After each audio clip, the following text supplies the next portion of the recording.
বন্ধুরা, বর্তমানে জম্মু কাশ্মীর নিয়ে ভারত ও পাকিস্তানের মধ্যে যুদ্ধের উত্তেজনা শুরু হয়েছে। সকলে আলোচনা শুরু করেছে ভারত ও পাকিস্তানের হাতে কি ভয়ঙ্কর সব অস্ত্র রয়েছে। বিশেষ করে পাকিস্তানের হাতে কি ভয়ঙ্কর অস্ত্র রয়েছে সেটা নিয়ে অনেকেই আমাদের কাছে জানতে চেয়েছেন।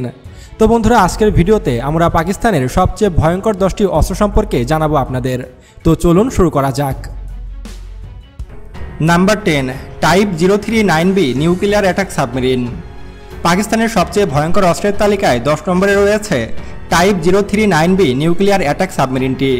অর্থাৎ পরমাণু বোমা বহন করতে পারে পাকিস্তানের এই সাবমেরিন। পাকিস্তানের হাতে মোট এরকম 4টি অ্যাটাক সাবমেরিন রয়েছে। চীন ও পাকিস্তান যৌথভাবে এই সাবমেরিনটি তৈরি করেছে এবং পাকিস্তানের এই সাবমেরিনটি একসাথে 20 থেকে 25টির মতো পরমাণু অস্ত্র বহনে সক্ষম। তাহলে আপনি বুঝতেই পারছেন যে এই সাবমেরিনটি কতটা ভয়ঙ্কর।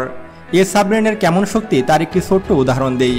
পাকিস্তানের এই সাবমেরিন চাইলে মুহূর্তেই ভারতের মুম্বাই শহরের মতো শহরকে ধূলিসাৎ করে দিতে পারে। Number 9, PNS Tariq destroyer. বন্ধুরা, এটি একটি ডিস্ট্রয়ার যুদ্ধজাহাজ। পাকিস্তানের হাতে মোট 2টি এরকম ডিস্ট্রয়ার যুদ্ধজাহাজ রয়েছে, আর এই 2টির মধ্যে PNS তারেক ডিস্ট্রয়ারটি সবচেয়ে বড়। আর পৃথিবীর মধ্যে মাত্র কয়েকটি দেশের হাতে ডিস্ট্রয়ার রয়েছে, আর তার মধ্যে পাকিস্তান একটি। এই ডিস্ট্রয়ারটিও পরমাণু অস্ত্র বহনে সক্ষম। এছাড়াও এতে রাশিয়ার তৈরি S-300 আকাশ প্রতিরক্ষা ব্যবস্থা রয়েছে এবং এর রেঞ্জ 300 কিলোমিটার। অর্থাৎ এই ডিস্ট্রয়ারটি 300 কিলোমিটার দূরের যে কোনো বস্তুকে বা যে কোনো জাহাজকে ডুবে দিতে সক্ষম। এবং এতে টর্পেডো হিসাবে রয়েছে চাইনিজ টাইপ 0055 টর্পেডো, যেটা দ্বারা মুহূর্তে যে কোনো জাহাজকে ডুবে দেওয়া সম্ভব। এছাড়াও এই ডিস্ট্রয়ারকে মিসাইল ভান্ডার বললেও ভুল হবে না। এতে রয়েছে কয়েক হাজার মিসাইল সিস্টেম। তাই বলা যায় যে PNS তারেক ডিস্ট্রয়ারটি পাকিস্তানের অন্যতম শক্তিশালী একটি মরণাস্ত্র। Number 8, F-16 fighting Falcon. বন্ধুরা, পাকিস্তানের সবচেয়ে ভয়ঙ্কর অস্ত্রের তালিকায় 8 নম্বরে রয়েছে যুক্তরাষ্ট্রের তৈরি F-16 ফাইটিং ফ্যালকন যুদ্ধবিমানটি। মোট 85টি এই ধরনের যুদ্ধবিমান রয়েছে পাকিস্তান বিমান বাহিনীতে। আর আমেরিকার তৈরি F-16 যুদ্ধবিমান হলো একটি মাস্টারপিস যুদ্ধবিমান এবং এই যুদ্ধবিমানটি যুদ্ধক্ষেত্রে ভয়ঙ্কর ভূমিকা রেখেছে। রাশিয়া ইউক্রেন যুদ্ধ, সিরিয়া যুদ্ধ, ইরাক যুদ্ধ কিংবা আফগানিস্তানের তালেবান যুদ্ধ, সব যুদ্ধেই এই যুদ্ধবিমানটি অংশগ্রহণ করেছে। তাই বলা যায় যে পাকিস্তানের মারাত্মক একটি যুদ্ধবিমান এই F-16 ফাইটিং ফ্যালকন। আর এই বিমানটির একটি বিশেষ গুণ হলো এটি র্যাডারকে ফাঁকি দিতে সক্ষম। তাই ভারতীয় বিমান বাহিনী চাইলেও অনেক সময় এই F-16কে ধরতে পারবে না। নাম্বার 7, তুরস্কের বাইরাক্তার আকিঞ্চি। বন্ধুরা, পাকিস্তানের সবচেয়ে ভয়ঙ্কর অস্ত্র তালিকায় 7 নম্বরে রয়েছে তুরস্কের তৈরি বাইরাক্তার আকিঞ্চি ড্রোন। এটি একটি অ্যাটাক ড্রোন। এটি আকাশ থেকে আকাশে, আকাশ থেকে ভূমিতে এবং আকাশ থেকে জলপথেও আক্রমণ করতে সক্ষম। তুরস্কের বাইরাক্তার TB2-র পরে তার আপডেট ভার্সন এসেছে এই বাইরাক্তার আকিঞ্চি ড্রোনটি। এটি একটি মনুষ্যবিহীন বিশাল একটি ড্রোন এবং এই ড্রোনটি একসাথে 8টি মিসাইল বহন করতে পারে, যেগুলো রেডি টু ফায়ার অবস্থায় থাকে সবসময়। এবং এই ড্রোনটি খুবই সূক্ষ্মভাবে চলাফেরা করে এবং এর গতিবিধি নির্ণয় করাও অনেক কঠিন।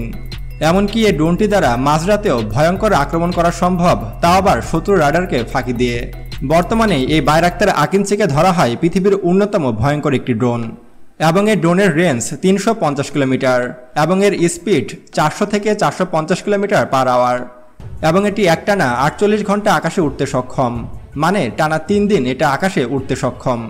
পাকিস্তান তুরস্কের কাছ থেকে মোট 44টি এই বাইরাক্তার আকিঞ্চি মডেলের ড্রোন ক্রয় করেছে। ভবিষ্যতে হয়তো আরও 44টি ক্রয় করবে। তাই সবকিছু মিলিয়ে বলা যায় যে পাকিস্তানের ভয়ঙ্কর একটি অস্ত্র কিন্তু এই Bayraktar Akinci drone. Number 6, attack helicopter. বন্ধুরা, পাকিস্তানের সবচেয়ে ভয়ঙ্কর অস্ত্রের তালিকায় 6 নম্বরে রয়েছে অ্যাটাক হেলিকপ্টার। পাকিস্তানের হাতে মোট 57টি অ্যাটাক হেলিকপ্টার রয়েছে, আর যেগুলো আমেরিকার তৈরি অ্যাপাচি অ্যাটাক হেলিকপ্টার। এমনকি রাশিয়ার তৈরিও বেশ কয়েকটি অ্যাটাক হেলিকপ্টার রয়েছে পাকিস্তান বিমান বাহিনীতে। অ্যাটাক হেলিকপ্টার কতটা ভয়ঙ্কর হতে পারে তা প্রকৃত যুদ্ধক্ষেত্রেই দেখা যায়। যে দেশের হাতে যত বেশি অ্যাটাক হেলিকপ্টার থাকে সে দেশ তত বেশি যুদ্ধক্ষেত্রে এগিয়ে থাকে। এমনকি এই অ্যাটাক হেলিকপ্টারে এমন কিছু বৈশিষ্ট্য রয়েছে এবং এমন কিছু মিসাইল সিস্টেম রয়েছে যা দ্বারা শত্রুপক্ষের ট্যাঙ্ক, সাজোয়াজান, এমনকি শত্রুপক্ষের র্যাডারকেও উড়িয়ে দেওয়া সম্ভব। তাই বলা যায় যে পাকিস্তানের হাতে থাকা এই অ্যাটাক হেলিকপ্টারগুলো নিঃসন্দেহে একটি ভয়ঙ্কর অস্ত্র। Number 5, SAP 2000 AEW bombing aircraft. বন্ধুরা, পাকিস্তানের হাতে কিন্তু মোট 10টির মতো বোমারু যুদ্ধবিমান রয়েছে আর বোমারু যুদ্ধবিমান যে যুদ্ধক্ষেত্রে কতটা ভয়ঙ্কর তা আপনারা সকলেই জানেন। এটি কয়েক টন বোমা শত্রুপক্ষের উপরে মাত্র কয়েক মিনিটেই নিক্ষেপ করতে পারে, আর এ কারণেই বিশ্বের অনেক দেশ এই বোম্বিং এয়ারক্রাফট ব্যবহার করে থাকে। তবে আপনি জানলে অবাক হবেন যে ভারতীয় বিমান বাহিনীতে কিন্তু কোনো শক্তিশালী বোম্বিং এয়ারক্রাফট নেই, কিন্তু পাকিস্তানের হাতে 10টি বোম্বিং এয়ারক্রাফট রয়েছে, যা মুহূর্তে কয়েক টন বোমা এক স্থানে নিক্ষেপ করতে সক্ষম। একবার কল্পনা করুন, পাকিস্তান যদি এমন একটি বোমারু যুদ্ধবিমান দিয়ে ভারতের কোনো শহরে হামলা চালায়, তাহলে সেই শহরের অবস্থা কি হবে? একদম কিয়ামত ঘটে যাবে সে এলাকায়। Number 4, Falcon DA-20 electric warfare aircraft. বন্ধুরা, এটি মূলত একটি ইলেকট্রনিক ওয়ারফেয়ার এয়ারক্রাফট। আর ইলেকট্রনিক ওয়ারফেয়ার যারা বোঝেন না তাদেরকে বলে রাখি, এটা এক প্রকার জ্যামার যুদ্ধবিমান। অর্থাৎ এই বিমানের কাজ হলো শত্রু বিমানের সিগন্যালকে ধোঁকা দেওয়া এবং নিজস্ব বিমানগুলোকে সুরক্ষা দেওয়া। 2021 সালে পাকিস্তান যখন ভারতের ভিতরে তাদের যুদ্ধবিমান নিয়ে প্রবেশ করেছিল, তখন কিন্তু তাদের বিমানবহরে এরকম একটি ইলেকট্রনিক ওয়ারফেয়ার বিমান নিয়ে ঢুকেছিল।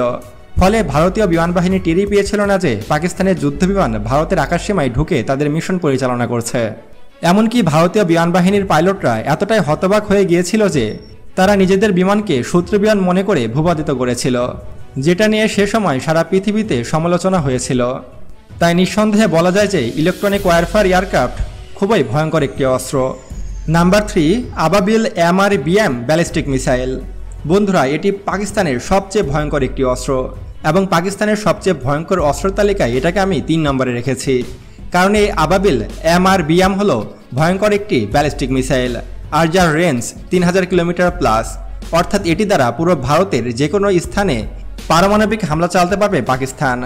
আপনি যদি মনে করেন যে এরকম একটি মিসাইল শুধুমাত্র একটি পরমাণু ওয়ারহেড বহন করে, তাহলে আপনি ভুল ভাববেন।